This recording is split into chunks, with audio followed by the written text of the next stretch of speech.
الممتحن مدنية 13 آية نزلت بعد الأحزاب. نيه مسلم غانغا كروبو ناترا قال لمن كان يبينا ماني أو بفسورة من كون أودين سورة قرآن سورة بيورونادو بيكون أنتوني كلنا رجعيننا آية أنتان سبا كلمة كم سبان بدورو أنفلا حرفو بقولن كم دورو أنتان كنوتو. بسم الله الرحمن الرحيم. يا مغو ما ولي قدوم نو لمن يرى أكنا نجو سمنا أنا يروجو تروي إذا سافى صديقك من تعادي فقد آداك وانقطع الكلام أني كوي ما يتمام فيه نيبا جوجو فيه وكروي كتافي أكنا نجو سمنا تروي نام تلقونا نابي الله سليجي كدرولما نكنوي أبادو كافريرا نفيني نو نناوما كامني شينا وبي على كرالابو أنا أو يرو كذا كنا أو لمن يرى نالاي ألمي أو ماي ناو كرا ناو برا جادي دكما نكسرلا أني نكاجي ونينا أو بدقوليجي كدرولما نكنوي ne de dongelaye ni fenye na yo dogo ani femi na yo banga mauma ni yo bara kamina aula abado filila strategie tilenema no ya usoro obige juguye auma obe ubolo fenze kana auma anu nengun ni gojuguye nenni ni lagosili nafiu gabara we iya sakafukum nu ferla ma dron nu point sur dron ubaye ube jugu banga ube singa bolo ba maga dro awma ni fagali nu ferla ma nafiu mana fere salamo bu fa bu nengun ube fense salamo la nenni wadu uyere ya nata na gun gafiriara aga sinju dana fa la udeu ya madonna obe faram fasalige awni yonje o wati doy ni manal limane ni magli mana join dron te foy nafa na wallahu allah taala yeri bado ni fenye na bo bara abadi la degeli kera awi no gani ibrahim la ani mola minum faralim baga tumami nugo uga mogoma an ambari lendo kamina aula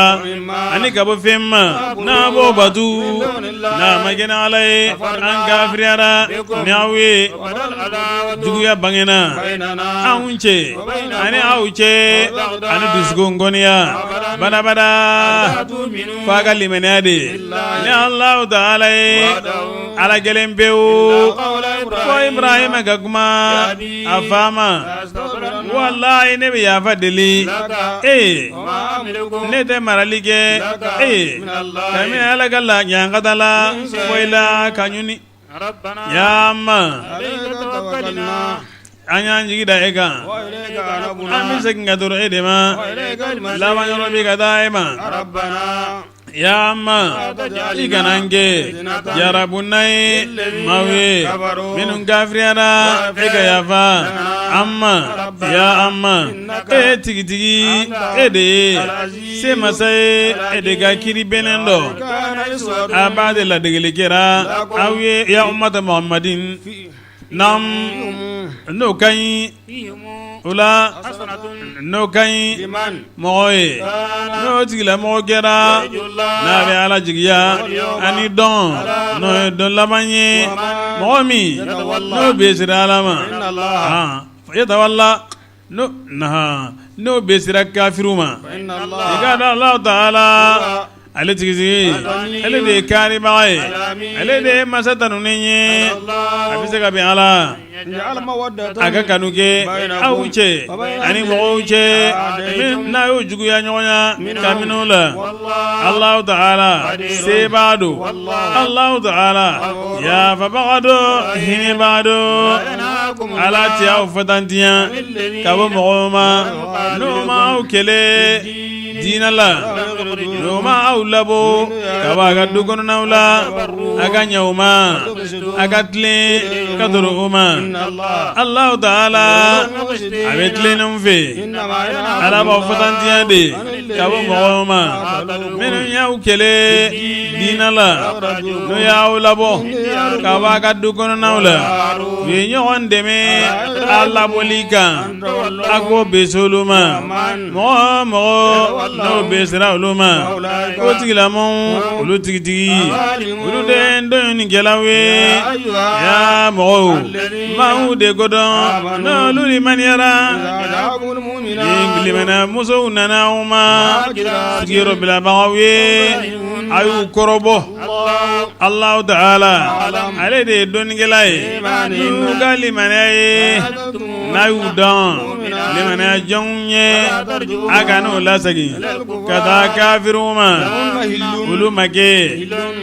dagabagaw ye kafiriw ye o ye kafiriw ma kɛ n'u bɛ daga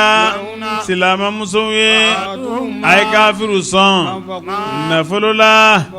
n'u y'o dépasser junubu tɛ aw kan a k'o furu n'a y'o sɔn u ka furufɛnw na a kana so minɛli kɛ ni kafirimusow ka jurukɔrɔw ye a ye fɛn deli n'a y'o dépasser olu yɛrɛ ka fɛn deli n'i y'o dépasser nɔgɔw o ye ala ka kiiri ye ala bɛ kiiri aw ni ɲɔgɔn cɛ Allahu Taala dɔnnikɛla dɔ masa kiiri bɛnnen dɔn ni fɛn dɔ taara ka aw dan kabini a musow la ka tɔrɔ kafiriw ma n'a y'a ta juru sara a ye mɔgɔw sɔn ni musow taara fɛn ɲɔgɔnna la ni y'o dépasser a ye siran Ala ɲɛ Allahumma ni aw ye limaniya jɔnw ye n'o ye nin kiiri wulila na ya nabi ɲuman ye ni limaniya jɔnw musow nani ma dɔ bɛ ni baya ɲɔgɔnya u bɛ baya ɲɔgɔn kɛ mun de kan ko ne b'a fɔ n ko baya fɔlɔfɔlɔ ye nin ye ka baya kɛ silamɛya kan awɔ tiɲɛ don musow y'a kɛ nka musow jama y'a kɛ hakada cɛw yɛrɛ fana y'a kɛ cɛ dɔw y'a kɛ awɔ cɛ dɔw y'a kɛ naam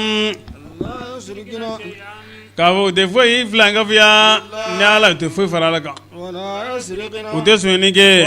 u tɛ jɛnɛya kɛ a sɔrɔ hindu bɛ yen nɔ Allah makan dayɛlɛ hindu kun bɛ yen ani muso tɔw hindu ale bɛ ka ale bɛ to ka kɔrɔmatigɛliw kɛ kuma in kɔnɔ Abu Sufyan muso kɔni a ko u tɛ sonyani kɛ ko Abu Sufyan kɔni tɛgɛ ma kɛ kelen de ko yala ne bɛ se ka dɔn ta min bɛ nin denw bɔ wa naam la ko ayi fɔ n'i y'a kɛ ni ɲumanya ye hindu ma mɔ kɛ bilen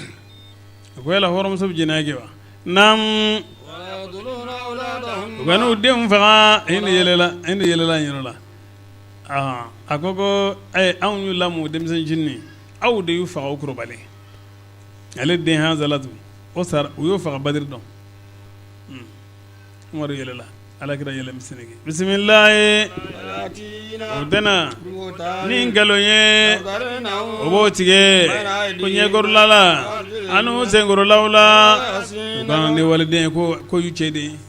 wala y'a si ne kɔni kuta ɲumanyakɛla alakira ti maga ɲamara ni fɛn kɔrɔ ni ɲumanyakɛ tɛ nka a kɔrɔ de ni baya bɛ kɛ maa wɛrɛ min ye kira kɔfɛ parce que ni la ta'ata li makhluqin fi ma'siyatil khalq o bi sharti bela jelen ka baya la ta'ata li makhluqin fi ma'siyatil khalq nam ego baya ɲɔgɔnya e ka ala y'a fɛ deli u ye Allah Ta'ala ya fa ba'do rahimuni ne ba'do ya mau de godon na lo liman yara akana be si mɔgɔw ma ni ala dimina u kɔrɔ abatu jigitigera laranye komi na bojomi ne kafiru jigitigera kamene kaburu dungewla